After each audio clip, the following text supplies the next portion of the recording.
कोडोलीत जबरदस्तीने smart meter बसवली, जनतेत संताप. कोडोली, तालुका पन्हाळा येथे सोमवारी चावडी भाग परिसरात ग्राहकांना न विचारता जबरदस्तीने विजेची नवीन स्मार्ट मीटर बसवण्यात आली असून त्यामुळे नागरिक संतप्त झाले असून त्याला प्रखर विरोध होत आहे.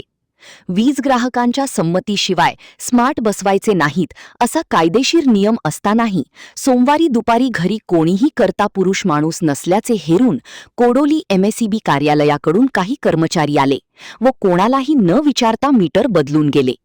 काही ठिकाणी त्यांना मीटर बदलण्यास विरोध झाला, पण तरीही मीटर बदलण्यास तुमची काही तक्रार असेल तर एमएसईबी कार्यालयात येऊन तक्रार करा असे उद्धटपणे सांगण्यात आले.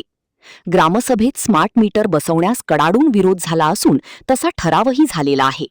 त्यामुळे नागरिकांनी ग्रामपंचायतीत धाव घेऊन ग्रामसेवक जयवंत चव्हाण पाटील यांच्याशी चर्चा केली असता त्यांनी ग्रामसभेत झालेला स्मार्ट मीटर विरोधाचा लेखी ठराव महावितरण कार्यालयाकडे पाठवला असल्याचे सांगितले.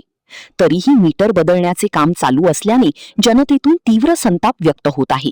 या संतापाचा उद्रेक होण्याअगोदर एमएसईबीने मीटर बदलण्याचे थांबवावे असा सूर जनतेतून उमटत आहे. महान कार्य न्यूजसाठी विलास पाटील, कोडोली.